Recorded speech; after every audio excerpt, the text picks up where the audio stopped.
അപ്പോൾ പാഠം 16 ലൈംഗികത ദൈവത്തിൻ്റെ ഏറ്റവും പ്രധാനപ്പെട്ട ഒരു ദാനം. സെക്സ് എന്ന് പറയുന്ന പദം രൂപപ്പെട്ടത് സെക്കാറെ എന്ന ലത്തീൻ പദത്തിൽ നിന്നാണ്. വെട്ടിമുറിക്കുക എന്നാണ് അതിൻ്റെ അർത്ഥം, വാക്കിൻ്റെ അർത്ഥം. എന്താണ്? പേജ് 147. അപ്പം മാതാപിതാക്കളിൽ നിന്നും ഇതുവരെ ആയിരുന്ന ഒരവസ്ഥയിൽ നിന്നും അവർ വെട്ടിമുറിച്ച് എന്താവുകയാണ്? ഹസ്ബൻഡും വൈഫും ഒരുമിച്ച് ചേർന്ന് ഒരു ഫാമിലി ആവുകയാണ് എന്നുള്ളതാണ് ഇതിനകത്തും ഉദ്ദേശിക്കുന്നത്. എന്താണ് ഇനി രണ്ടാമത്തെ ഒരർത്ഥം എന്താണെന്ന് വെച്ച് കഴിഞ്ഞാൽ, ഹസ്ബൻഡിൻ്റെ വാരിയലിനകത്തുനിന്ന് എന്ത് ചെയ്തു? ഒരു പീസ് എടുത്ത് ആരെ രൂപീകരിച്ചു?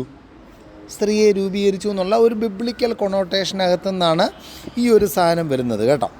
അപ്പോൾ ഇനി ലൈംഗികതയുടെ ഏറ്റവും പ്രധാനപ്പെട്ട പ്രത്യേകത എന്താണെന്ന് വെച്ച് കഴിഞ്ഞാൽ, ഞാൻ കഴിഞ്ഞ ദിവസങ്ങളിൽ സൂചിപ്പിച്ച കാര്യങ്ങളൊന്നും കൂടെ പറയുവാണ്. എല്ലാ മനുഷ്യൻ്റെയും ഉള്ളിൽ ദൈവം ഇങ്ങനൊരു ഓപ്പോസിറ്റ് ജെൻഡറിനോടുള്ള ഒരു ആകർഷണം എന്ത് ചെയ്തിരിക്കുന്നു? നിക്ഷേപിച്ചിരിക്കുന്നു. എല്ലാ മനുഷ്യരുടെയും ഉള്ളിൽ ഒരു ആകർഷണം നിക്ഷേപിച്ചിരിക്കുന്നു. ഇപ്പം മാൻ ആൻഡ് വുമൺ എന്താണ്? ഒരുപോലാണോ? പുരുഷനും സ്ത്രീയും ഒരുപോലാണോ?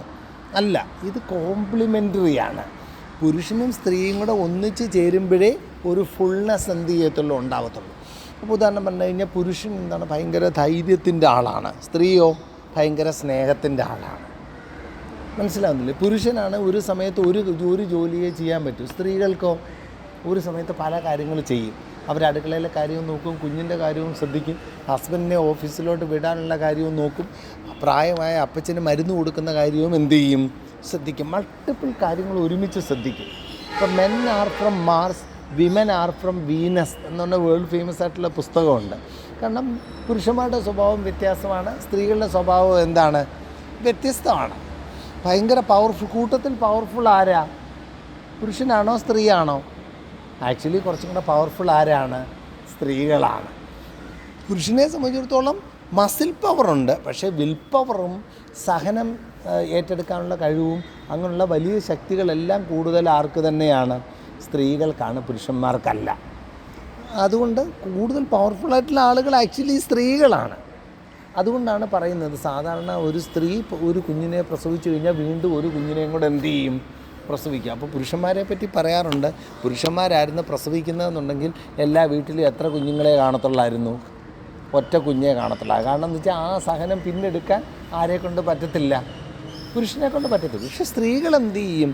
കൂടുതൽ സഹനം ഏറ്റെടുക്കാനും ത്യാഗം ഏറ്റെടുക്കാനും കൂടുതൽ ജോലി ചെയ്യാനും ഒക്കെ കരുത്ത് ആർക്കാണുള്ളത്? സ്ത്രീകൾക്കാണുള്ളത്. പുരുഷന്മാരാണോ സ്ത്രീകളാണോ കൂടുതൽ അധ്വാനിക്കുന്നത്? സ്ത്രീകളാണ്. രാവിലെ ആദ്യം ഉണരുന്നതാരാ? സ്ത്രീകൾ. അവസാനം ഉറങ്ങുന്നതാരാ? സ്ത്രീകൾ. പൊതുവേ മനസ്സിലാവുന്നില്ലേ? പല ജോലികൾ ഇങ്ങനെ ചെയ്തുകൊണ്ടിരിക്കും. അപ്പോൾ അതാണ് സ്ത്രീകളുടെ പ്രത്യേകത. അപ്പം എന്താണ് ദൈവം മനുഷ്യൻ്റെ എല്ലാവരുടെയും ഉള്ളിൽ ഒരു ലൈംഗികത എന്ന് പറഞ്ഞ ഒരു ആകർഷണം സൃഷ്ടിച്ചിരിക്കുകയാണ്. അപ്പോൾ ഇത് വിച്ചീച്ചിയാണെന്നാണ് എല്ലാവരും പറയുന്നത്. സെക്സ് ഒരു മോശം സാധനമാണെന്ന്. സെക്സ് ഒരു മോശം സാധനമാണോ? ഒരിക്കലുമല്ല. സെക്സ് എന്ന് പറഞ്ഞു കഴിഞ്ഞാൽ ഏറ്റവും ഡിവൈനായിട്ടുള്ള സാധനം, ഏറ്റവും വിശുദ്ധമായ സംഭവം, ഏറ്റവും ദൈവികമായ സംഭവമാണ്. അപ്പോൾ അതിൻ്റെ പരമപ്രധാനമായ ഉദ്ദേശം എന്താണ്? ഈ ലൈംഗികത എന്ന് പറയുന്നത് ഒരു ആകർഷണം ഉള്ളതുകൊണ്ടാണ് അടുത്ത തലമുറ എന്ത് ചെയ്യുന്നത്? വരുന്നത്. അപ്പം ലൈംഗികതയിലൂടെ ആണ് അടുത്ത തലമുറ സൃഷ്ടിക്കപ്പെടുന്നത്. ദൈവം സമ്മാനിച്ച ഏറ്റവും പ്രധാനപ്പെട്ട ഒരു സമ്മാനമാണ് ലൈംഗികത. അതിലൂടെയാണ് അടുത്ത തലമുറ ഉണ്ടാകുന്നത്. ഈ ലൈംഗികത ആർക്കൊക്കെ ഉണ്ട്? വൈദികർക്ക് ലൈംഗികതയുണ്ടോ? സിസ്റ്റേഴ്സിന് ലൈംഗികതയുണ്ടോ? മാർപ്പാപ്പയ്ക്ക് ലൈംഗികതയുണ്ടോ? ഈ ലൈംഗികത യൂണിവേഴ്സലാണ്. എല്ലാവർക്കും എന്തുണ്ട്? ലൈംഗികതയുണ്ട്. എല്ലാവർക്കും ലൈംഗികതയുണ്ട്.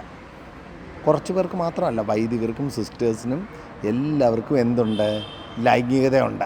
അപ്പം ഈ ലൈംഗികത എന്ന് പറയുന്ന സാധനത്തിന് നമ്മൾ യൂസ് ചെയ്യുമ്പോഴാണ് ഒരു സ്ത്രീയും പുരുഷനും പരസ്പരം ആകർഷിക്കുകയും അവർ വിവാഹം എന്ന് പറയുന്ന കൂദാശയിലൂടെ ദൈവം ഒന്നാക്കും.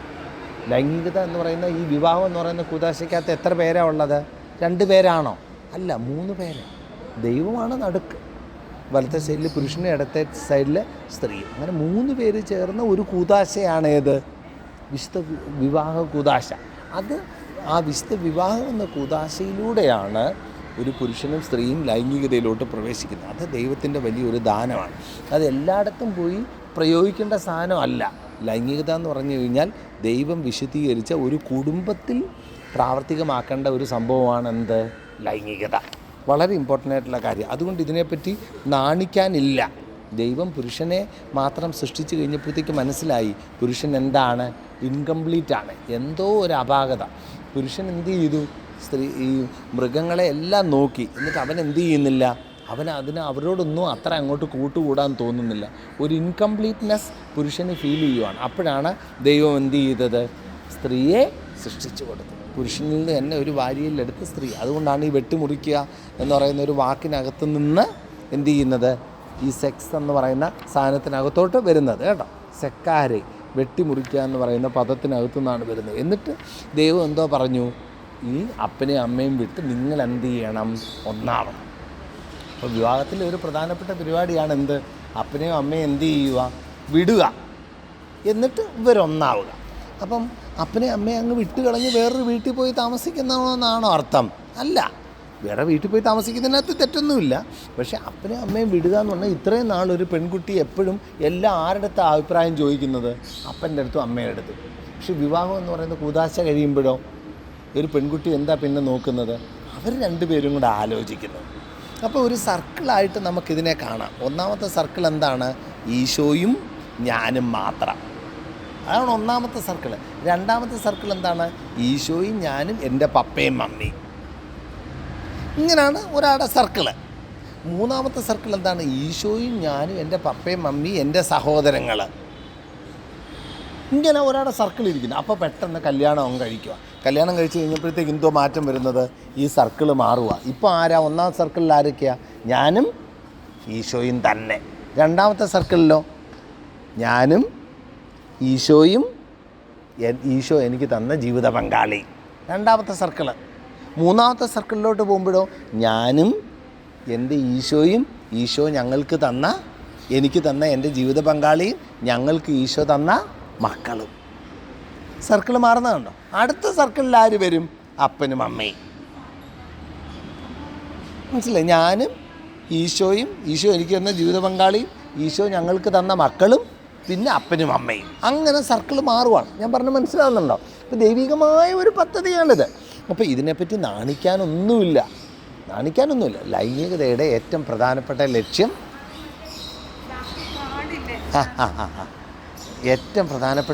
എന്ന് പറയുന്നത് മക്കളെ സ്വീകരിക്കുക, ഈ നമ്മുടെ സന്തതി പരമ്പര ഇങ്ങനെ എന്ത് ചെയ്യുക? തുടരുക, രക്ഷാകര കർമ്മം ഇങ്ങനെ തുടരുക. അപ്പോൾ ദൈവത്തിൻ്റെ സൃഷ്ടി എന്ന് പറഞ്ഞാൽ ഭയങ്കര ദൈവത്തിന് മാത്രമുള്ള ഒരു പവറാണ്. ആ സൃഷ്ടികർമ്മത്തിൽ ദൈവം പുരുഷനെയും സ്ത്രീയെയും കൂടെ എന്ത് ചെയ്യുന്നു? പങ്കാളികളാക്കുന്നു. ആണ് ദൈവം ഒരു വലിയ ദൗത്യം നമുക്ക് തരുക. ദൈവത്തിൻ്റെ ഒരു സൃഷ്ടികർമ്മത്തിൽ പുരുഷനെയും സ്ത്രീയെയും കൂടെ പങ്കാളികളാക്കുന്നു. അങ്ങനെയാണ് ലൈംഗികത വരുന്നത്. ഈ ലൈംഗികത എന്ന് പറയുന്നത് കുഞ്ഞിനെ സൃഷ്ടിക്കുക എന്ന് പറയുന്നത് മാത്രമാണോ ലൈംഗികതയുടെ ലക്ഷ്യം? അല്ല. ഒരു ലൈംഗികതയുടെ ലക്ഷ്യം എന്ന് പറഞ്ഞു കഴിഞ്ഞാൽ പുരുഷനും സ്ത്രീയും തമ്മിലുള്ള ആ സ്നേഹബന്ധത്തിൻ്റെയും ആത്മബന്ധത്തിൻ്റെയും കൂടെ അടയാളമാണെന്ത്? ലൈംഗികത. ഫോർ എക്സാമ്പിൾ, ഒരു സ്ത്രീയും പുരുഷനും സെക്സിലൂടെ ഒന്നായിട്ട് ചേരുന്നു. അവിടെ എന്താണ്? അവരുടെ ശരീരമാണോ ഒന്നായിട്ട് ചേരുന്നത്? ശരീരം മാത്രമല്ല, ശരീരവും മനസ്സും ആത്മാവും ഒന്നായി ചേരുന്ന അതിൻ്റെ അടയാളമാണ് ലൈംഗികത. ശരീരം മാത്രമല്ല, ശരീരവും മനസ്സും ആത്മാവും ഒന്നായിട്ട് ചേരുന്ന ഏറ്റവും പ്രധാനപ്പെട്ട ഒരു മിസ്റ്ററിയാണെന്ത്? വിശുദ്ധ വിവാഹം എന്ന് പറയുന്ന കൂദാശ, ലൈംഗികത. വിശുദ്ധ കുർബാന എന്താണ്? വലിയൊരു മിസ്റ്ററിയാണ്. വിശുദ്ധ കുർബാന എന്താണ്? വലിയൊരു മിസ്റ്ററിയാണ്. വിവാഹം അതുപോലെ വലിയൊരു മിസ്റ്ററിയാണ്. വിശുദ്ധ കുർബാന വലിയൊരു മിസ്റ്ററിയാണ്, ഒരു രഹസ്യമാണ്. അതുപോലൊരു രഹസ്യമാണ് എന്ത്? വിവാഹം എന്ന് പറയുന്ന കൂദാശ. അതുപോലൊരു രഹസ്യമാണ് എന്ത്? സെക്സ്, ലൈംഗികത. ദൈവം തന്ന ഒരു സമ്മാനമാണ്. ഇപ്പോൾ എന്തൊരു ഭയങ്കര ഒരു അത്ഭുതം ഞാൻ പറയാൻ നിങ്ങളുടെ ഉദാഹരണം പറഞ്ഞാൽ, ഞാൻ ഇപ്പോൾ കോളേജിൽ പഠിച്ചുകൊണ്ടിരിക്കുക, എൻ്റെ കൈയും കാലും ഒടിഞ്ഞു, ആക്സിഡൻറ്റ് പറ്റി. ആർക്കായിരിക്കും ഏറ്റവും വലിയ സങ്കടം? പറ. എൻ്റെ പപ്പയ്ക്ക് മമ്മിക്ക്. പക്ഷേ അത് കഴിഞ്ഞ് കുറച്ച് നാൾ കഴിഞ്ഞ് ഞാൻ കല്യാണം കഴിച്ചു, ഞാൻ ഒരു കുടുംബമായിട്ട് ഇങ്ങനെ ജീവിക്കുക. അപ്പോൾ എനിക്കൊരു ആക്സിഡൻറ്റ് പറ്റി, എൻ്റെ കൈയും കാലും ഒടിഞ്ഞു. ഏറ്റവും വലിയ സങ്കടം ആർക്കായിരിക്കും? എൻ്റെ വൈഫിനായിരിക്കും. പപ്പയ്ക്കും മമ്മിക്കും സങ്കടം കാണും, പക്ഷെ അവരുടെ സങ്കടത്തെക്കാൾ കൂടുതൽ സങ്കടമാണ് ആർക്ക്? നമ്മുടെ ജീവിത പങ്കാളിക്ക്. ഇതാണ് മിസ്റ്ററി എന്ന് പറയുന്നത്. കുറച്ച് ദിവസം കഴിയുമ്പോൾ പപ്പയും മമ്മി എന്തോ പറയും, മോനെ നീ വേറെ ആരെങ്കിലും ഒന്ന് കണ്ടുപിടിക്കുക, ഞങ്ങൾ ഞങ്ങൾക്ക് എങ്ങോട്ട് പോകണം, നാട്ടിലോട്ട് പോകണമെന്ന് പറയും. പക്ഷെ വൈഫ് എന്തോ പറയും, ചേട്ടൻ ആശുപത്രിയിൽ നിന്ന് ഇറങ്ങുമ്പോഴേ ഞാനും എന്ത് ചെയ്യുന്നുള്ളൂ, വീട്ടിലോട്ട് പോകുന്നുള്ളൂ. അതുവരെ ആരുണ്ട് കൂടെ? ഞാനുണ്ട് കൂടെ. നിങ്ങൾ നോക്കിക്കോ, ഒരു ഹസ്ബൻഡിന് രോഗം വന്നു കഴിഞ്ഞാൽ പപ്പയാണോ മമ്മിയാണോ ആശുപത്രി കൂടെ നിൽക്കുന്നത്, അതോ വൈഫാണോ കൂടെ നിൽക്കുന്നത്? വൈഫ്. ഒരു വൈഫിന് വയ്യാഴ്ക വന്നു കഴിഞ്ഞാൽ പപ്പയാണോ മമ്മിയാണോ കൂടെ നിൽക്കുന്നത്, അതോ ഹസ്ബൻഡാണോ കൂടെ നിൽക്കുന്നത്? ഹസ്ബൻഡ്. പറഞ്ഞു മനസ്സിലായി? ഇതാണ് ഞാൻ പറഞ്ഞ മിസ്റ്ററി. അതുവരെ വലിയ ആളുകളായിരുന്ന പപ്പയും മമ്മിയും എങ്ങോട്ടിറങ്ങി? പുറത്തോട്ടിറങ്ങി. ആ സ്ഥാനത്തോട്ട് ആര് കയറി? കല്യാണം കഴിച്ച ജീവിത പങ്കാളി കയറി. അപ്പം ഇത് ഭയങ്കര ഇമ്പോർട്ടൻ്റ് ആയിട്ടുള്ള സാധനമാണ്. ഒരു പുരുഷനും സ്ത്രീയും തമ്മിലുള്ള ആത്മബന്ധത്തിൻ്റെയും സ്നേഹബന്ധത്തിൻ്റെയും മാനസികമായ അടുപ്പത്തിൻ്റെയും എല്ലാ അടയാളമാണ് എന്ത്? ലൈംഗികത. കുഞ്ഞിനെ സൃഷ്ടിക്കുക എന്ന് പറയുന്ന ഒരു ദൗത്യം മാത്രമുണ്ട്. കുഞ്ഞിനെ സൃഷ്ടിക്കുക എന്ന് പറയുന്ന ദൗത്യമുണ്ട്. ദൈവത്തിൻ്റെ സൃഷ്ടികർമ്മത്തിൽ പങ്കാളികളാകുന്നു. അത് തന്നെയാണ് ഏറ്റവും പരമപ്രധാനമായ ഉദ്ദേശം. പക്ഷേ ഒരു വൈഫും തമ്മിൽ കല്യാണം കഴിച്ച് അവർക്ക് കുഞ്ഞുങ്ങളുണ്ടാവത്തില്ല. അതിലൊരാൾക്ക് കുഞ്ഞുങ്ങളുണ്ടാവത്തില്ല. ഡൈവോഴ്സ് ചെയ്ത് പോകണോ? കുഞ്ഞുങ്ങളുണ്ടാവുക എന്ന് പറയുന്ന ഒരു സാധനമാണ് പരമപ്രധാനം, ഏക ഉദ്ദേശം എന്നുണ്ടെങ്കിൽ അവരെന്ത് ചെയ്യണം? പിരിഞ്ഞു പോകണം. പക്ഷേ കുഞ്ഞുങ്ങളുണ്ടാകുക എന്ന് പറയുന്ന ഉദ്ദേശം മാത്രമല്ല, പല ഉദ്ദേശങ്ങളുണ്ട്. അവർ തമ്മിലുള്ള ആത്മബന്ധത്തിൻ്റെയും സ്നേഹബന്ധത്തിൻ്റെയൊക്കെ ഏറ്റവും വലിയ അടയാളമാണ് എന്ത്? വിശുദ്ധ വിവാഹം എന്ന് പറയുന്ന കൂദാശ. അതുകൊണ്ട് ഡൈവോഴ്സ് ചെയ്ത് പോകത്തില്ല, അവരങ്ങനെ തന്നെ ജീവിച്ച് പോവും. അബ്രഹാം,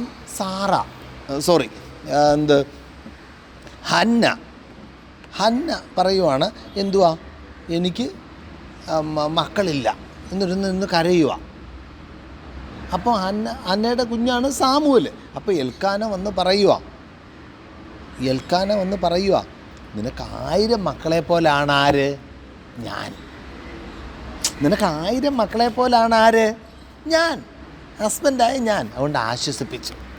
പക്ഷെ കുറച്ച് കഴിഞ്ഞ് അവർക്ക് ദൈവം ഒരു കുഞ്ഞിനെ കൊടുത്തു. ആ കുഞ്ഞാണ് ആര്? സാമുവൽ. പറഞ്ഞ മനസ്സിലായി? അപ്പം വിവാഹം എന്ന് പറയുന്ന ഏറ്റവും പ്രധാനപ്പെട്ട ഉദ്ദേശം കുഞ്ഞുങ്ങൾക്ക് ജന്മം കൊടുക്കുക എന്നുള്ളത് തന്നെയാണ് ഏറ്റവും പ്രധാനപ്പെട്ട ഉദ്ദേശം. പക്ഷെ അത് മാത്രമല്ല, ഇനി വിവാഹത്തിലെ ഏറ്റവും പരമപ്രധാനമായ സംഭവമാണ് എന്ത്? വിവാഹത്തിൻ്റെ ധാർമ്മികത. ഇതാ ഞാൻ പറഞ്ഞത്, നമ്മളെല്ലായിടത്തും കൊണ്ട് ഒട്ടിക്കരുത്. സ്കൂളിൽ പഠിക്കുമ്പോൾ ഒരാളെ സ്നേഹിച്ചു, കോളേജിൽ പഠിച്ച് വേറൊരാളെ സ്നേഹിച്ചു, അത് കഴിഞ്ഞ് ജോലിക്ക് പോയപ്പോൾ അവിടെ ഒരാളെ സ്നേഹിച്ചു, അത് കഴിഞ്ഞ് കല്യാണം കഴിച്ചു, പിന്നെ ഹസ്ബൻഡിനെ സ്നേഹിച്ചു. അങ്ങനെ സാധനമല്ല.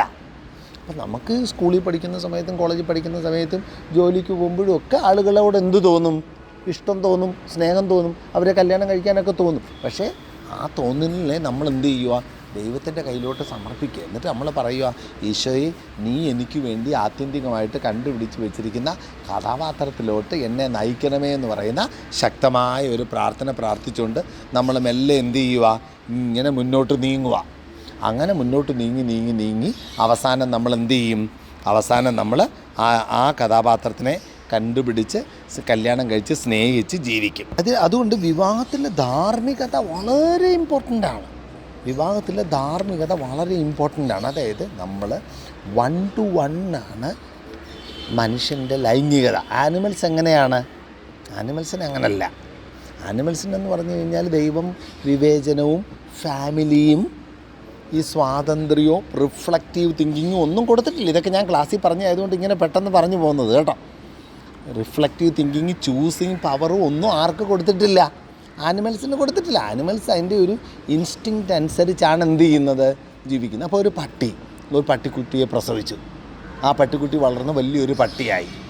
കുറേ നാൾ കഴിഞ്ഞ് ഈ അമ്മ പട്ടിയും ഈ മകൻ പട്ടി, വലുതായ പട്ടിയും തമ്മിൽ എന്ത് വന്നേക്കാം? ലൈംഗികത വന്നേക്കാം. അത് ഒരു ഇൻസ്റ്റിങ്ക്റ്റാണ്. അവർക്ക് എന്തില്ല?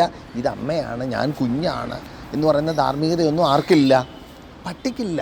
ചിന്തയില്ല, റിഫ്ലക്റ്റീവ് പവറില്ല. അതതിൻ്റെ ജന്മവാസന മാത്രം അനുസരിച്ച് ജീവിക്കുന്ന ആനിമലാണ് ആര്? പട്ടി. പക്ഷെ മനുഷ്യനങ്ങനല്ല. മനുഷ്യനെ ദൈവം പുരുഷനും സ്ത്രീയുമായിട്ട് സൃഷ്ടിച്ചു, കുടുംബമാക്കി. എന്നിട്ട് അവരെ ഒരുമിപ്പിച്ച് ജീവിച്ചു. മക്കളെ സൃഷ്ടിക്കാൻ പറഞ്ഞു. എന്നിട്ട് ആ മക്കളെ നോക്കാൻ പറഞ്ഞു. ആ മക്കളുടെ അടുത്ത തലമുറയെ നോക്കാൻ പറഞ്ഞു. ഇങ്ങനൊരു ഭയങ്കര സിസ്റ്റം ദൈവം സൃഷ്ടിച്ചിരിക്കുവാണ്. അല്ല, നിങ്ങൾ വേറൊരു രീതിയിലൊന്ന് ചിന്തിച്ച് നോക്കി. ഇങ്ങനൊരു സിസ്റ്റം ഇല്ലായിരുന്നെങ്കിലോ? ഇങ്ങനൊരു സിസ്റ്റം ഇല്ലായിരുന്നെങ്കിൽ ഒരാളും ഒരു ഹസ്ബൻഡും ഒരു ചെറുക്കനും പെണ്ണും നമ്മൾ കുറച്ച് ദിവസം താമസിക്കുന്നു, അത് കഴിഞ്ഞ് പിണങ്ങി പോകുന്നു, അടുത്ത സ്ഥലത്തോട്ട് പോകുന്നു, അടുത്ത സ്ഥലത്ത് താമസിക്കുന്നു, അവിടെ ഒരു കുഞ്ഞുണ്ടായി, അത് കഴിഞ്ഞ് കുറച്ച് ദിവസം കഴിയുമ്പോൾ അവിടെ നിന്നും പിണങ്ങി അടുത്ത സ്ഥലത്തോട്ട് പോകുന്നു. കുഞ്ഞെന്തോ ചെയ്യും? പറഞ്ഞ് മനസ്സിലാവുന്നില്ലേ? മൊത്തം സിസ്റ്റം എന്ത് ചെയ്തു? മൊത്തം തകരാറിലായി. മൊത്തം പാൻഡമോണിയോ എന്ന് പറയും. മൊത്തം അത്ര കൺഫ്യൂഷനായി പോകും. പക്ഷേ ഇപ്പോൾ എന്താണ് സംഭവം? ദൈവം ഒരു കുടുംബം സൃഷ്ടിച്ചിരിക്കുക. കുടുംബത്തെ സൃഷ്ടിച്ചതാരാ? ദൈവം. അതിനുള്ള മാർഗ്ഗരേഖയൊക്കെ നൽകിയിരിക്കുന്നത് ആരാ? ദൈവം. നമ്മൾ അതനുസരിച്ച് തന്നെ എന്ത് ചെയ്യണം? പോകണം. അപ്പോൾ ഉദാഹരണം പറഞ്ഞാൽ, നമ്മളൊരു കാറ് കൃത്യമായിട്ട് ദീർഘവർഷങ്ങൾ കൃത്യമായിട്ട് ഓടണമെന്നുണ്ടെങ്കിൽ ഏറ്റവും പ്രധാനപ്പെട്ട പോയിൻ്റ് എന്തുവാ? ആ കാറിൻ്റെ മാനുവൽ അനുസരിച്ച് പെരുമാറണം. മനസ്സിലായോ? അപ്പം നമ്മൾ ആ മാനുവൽ അനുസരിച്ച് പെരുമാറാതെ 2 മാസത്തിന് അല്ലെങ്കിൽ 1000 കിലോമീറ്റർ ആകുമ്പോൾ സർവീസ് ചെയ്യുന്നതിന് പകരം ഒരാൾ 25,000 കിലോമീറ്ററിലാണ് സർവീസ് ചെയ്യുന്നെന്നുണ്ടെങ്കിലോ 10, 12, 15 വർഷം സുഖമായിട്ട് ഓടേണ്ട കാറ് 2 വർഷം കഴിയുമ്പോഴത്തേക്ക് എങ്ങോട്ട് കയറും? ഗാരേജിനകത്തോട്ട് കയറും. പിന്നെ അത് ഓടണമെന്നുണ്ടെങ്കിൽ നമ്മൾ എൻജിൻ പണിയൊക്കെ ചെയ്ത് ഒത്തിരി പൈസ ചിലവാക്കണം. എന്ന് പറയുന്ന പോലെ നമ്മുടെ ജീവിതത്തെ ഗൈഡ് ചെയ്യുന്ന പ്രിൻസിപ്പിൾസ് ആരാ നൽകിയിരിക്കുന്നത്? ദൈവം. അതെവിടാ ഉള്ളത്? Holy Bible. അതുകൊണ്ട് ദൈവം പറയുവാണ്, വിശ്വസ്തതയാണ് ഏറ്റവും ഇമ്പോർട്ടൻ്റ്. ഞാൻ ദൈവം യോജിപ്പിച്ചത് മനുഷ്യൻ വേർതിരിക്കരുത്. ദൈവം വിവാഹമോചനത്തെ വെറുക്കുന്നു. മലാക്കിയുടെ പ്രവചനങ്ങൾ പറയുക, ദൈവം വിവാഹമോചനത്തെ വെറുക്കുന്നു. അതുകൊണ്ട് ധാർമ്മികത വളരെ ഇമ്പോർട്ടൻ്റ് ആണ്. അപ്പം നമുക്ക് എല്ലായിടത്തും പോയി പട്ടിയും പൂച്ചയും ഒക്കെ അവരുടെ സെക്സ് പോലല്ല നമ്മുടെ സെക്സ്. നമ്മുടെ ലൈംഗികത എന്ന് പറഞ്ഞു കഴിഞ്ഞാൽ ഒരു കഥാപാത്രമായിട്ട് ദൈവം യോജിപ്പിച്ച് നമുക്ക് തരുന്ന, ദൈവം യോജിപ്പിച്ച് തരുന്ന കഥാപാത്രമായിട്ട് ആ വ്യക്തിയോട് സ്നേഹിക്കുകയും ഒരുമിച്ച് നടക്കുകയും ഒരുമിച്ച് വർത്തമാനം പറയുകയും മിണ്ടിയും സ്നേഹവും ഒക്കെ പങ്കുവയ്ക്കുന്നതിൻ്റെ ഏറ്റവും പ്രധാനപ്പെട്ട ഒരു അടയാളമായി എന്തും കൂടെ പങ്കുവയ്ക്കുന്നു? ശരീരവും കൂടെ പങ്കുവയ്ക്കുന്നു. അതാണ് ഇത്. അപ്പോൾ ഉടനെ വൈദികരോ സിസ്റ്റേഴ്സോ അവർക്ക് ലൈംഗികത ഉണ്ടോ? ഉണ്ട്. മാർപ്പാപ്പയ്ക്ക് ലൈംഗികത ഉണ്ടോ? ഉണ്ട്. അപ്പോൾ അവരെന്തുവാ ചെയ്യുന്നത്? നമുക്കാണ് നല്ലൊരു വെള്ള തുണി, അത് വെച്ച് നമുക്ക് എന്തുടുക്കാം? പറ. മുണ്ടെടുക്കാം. അല്ലെങ്കിൽ ആ തുണി വെച്ച് നമുക്ക് ചെറിയ ചെറിയ പീസാക്കി എന്താക്കാം? കർച്ചീഫാക്കാം. ആ വലിയ വെള്ള തുണി നമുക്ക് നമ്മുടെ അൾത്താരയിൽ വിരിക്കുന്ന വിരിക്കൂട്ടുമാക്കി മാറ്റാം. അൾത്താരയിൽ വിരിക്കൂട്ടാക്കി മാറ്റിക്കഴിഞ്ഞ് കഴിഞ്ഞാൽ പിന്നെ നമ്മൾ ആ തുണി നമ്മൾ മേശ തുടയ്ക്കാൻ ഉപയോഗിക്കുമോ? കട്ട് ചെയ്ത് തുവാലയാക്കുമോ? ഇല്ല. എന്ന് പറയുന്നത് പോലെയാണ് വൈദികരുടെയും സിസ്റ്റേഴ്സിൻ്റെയും സമർപ്പണം. അവരവരുടെ ജീവിതം സബ്ലിമേറ്റ് ചെയ്യുകയാണ്. അവർക്ക് ലൈംഗികതയൊന്നും ഇല്ലാത്തതുകൊണ്ടൊന്നുമല്ല. ആ ലൈംഗികതയെല്ലാം മാറ്റി വെച്ച് അവരുടെ ജീവിതം അൾത്താരയിലോട്ട് അവരെന്ത് ചെയ്യുക? സമർപ്പിക്കുക. പിന്നെ ആ തുണി മേശ തുടയ്ക്കാനൊന്നും ഉപയോഗിക്കത്തില്ലെന്ന് പറയുന്ന പോലെ പിന്നെ ആ തുണി ഈ ലോക കാര്യങ്ങളിലോട്ടൊന്നും കൂടുതൽ എന്ത് ചെയ്യത്തില്ല? കടക്കാതെ അവർ ദൈവികമായിട്ട് തന്നെ നിലനിർത്തും. അതാണെന്ത്? ദൈവവിളി. ദൈവം പ്രത്യേകമായിട്ട് വിളിച്ച് വേർതിരിച്ച്. ദാനിയേൽ പൂർണ്ണത്തിലച്ചൻ ഭയങ്കര മിടുക്കനാണ്, വലിയ എഴുത്തുകാരനാണ്, നല്ല എഴുത്തുകാരൻ. MA ഇംഗ്ലീഷിന് കേരള യൂണിവേഴ്സിറ്റിയിൽ എത്രാമത്തെ റാങ്ക്? First rank. അച്ഛൻ എന്തോ വിചാരിക്കുക? എനിക്ക് പോയി കല്യാണം കഴിച്ച് ഞാൻ 2-3 കുഞ്ഞുങ്ങളുമായിട്ട് ഒരു കോളേജിൽ പ്രൊഫസർ, UGC പ്രൊഫസറൊക്കെ ആയിട്ട് നല്ല സാലറി മേടിച്ച് അടിച്ചു പൊളിക്കാം എന്ന് ചിന്തിക്കുന്നില്ല. പകരം അച്ഛൻ ചിന്തിച്ചു, എൻ്റെ ജീവിതം ഞാൻ ആർക്ക് കൊടുക്കുക? യേശുവിന് കൊടുക്കുക. മറ്റേതെല്ലാം പറ്റും. പക്ഷേ അതിലോട്ട് പോകുന്നില്ല. പകരം എങ്ങോട്ട് കൊടുക്കുക? പൂർണ്ണമായിട്ട് യേശുവിന് സമർപ്പിക്കുക. അതാണ് ദൈവവിളി. അവർക്കും ലൈംഗികതയുണ്ട്, പക്ഷെ അവർ ആ ലൈംഗികത സബ്ലിമേറ്റ് ചെയ്യുകയാണ്, ദൈവസന്നിധിയിലേക്ക് സമർപ്പിക്കുകയാണ്. മലിനമായ വർത്തമാനത്തിലോട്ടും തെറ്റായ വീഡിയോ കാണുന്ന പോണോഗ്രഫി അങ്ങനെയുള്ള സാധനങ്ങളിലൊന്നും നമ്മൾ വീണ് പോകരുത്. നമ്മുടെ കണ്ണുകൾ മലിനമായ ഒരു കാഴ്ചയ്ക്കും നമ്മൾ വിട്ട് കൊടുക്കരുത്. മലിനമായ സിനിമകളൊന്നും കാണരുത്. കാരണം ദൈവം ഏറ്റവും കൂടുതൽ പ്രധാനപ്പെട്ടതായിട്ട് കരുതുന്നത് എന്താണ്? ശുദ്ധത, വിശുദ്ധി. എബ്രായർ 12:14. വിശുദ്ധി കൂടാതെ ആർക്കും ദൈവത്തെ പ്രസാദിപ്പിക്കാൻ സാധിക്കുകയില്ല. റെഡി? മത്തായി 5:8. നിങ്ങളുടെ വിശുദ്ധീകരണമാണ് ദൈവം അഭിലഷിക്കുന്നത്. 1 തെസ്സലോനിക്കർ 4:3. നിങ്ങളുടെ വിശുദ്ധീകരണമാണ് ദൈവം അഭിലഷിക്കുന്നത്. മത്തായി 5:8. ഹൃദയശുദ്ധിയുള്ളവർ ഭാഗ്യവാന്മാർ, അവർ ദൈവത്തെ കാണും. ഓക്കെ, ഇതാണ് നമ്മുടെ ഏറ്റവും പ്രധാനപ്പെട്ട ലെസൺ. പാഠം 16 ലൈംഗികത ദൈവിക ദാനം.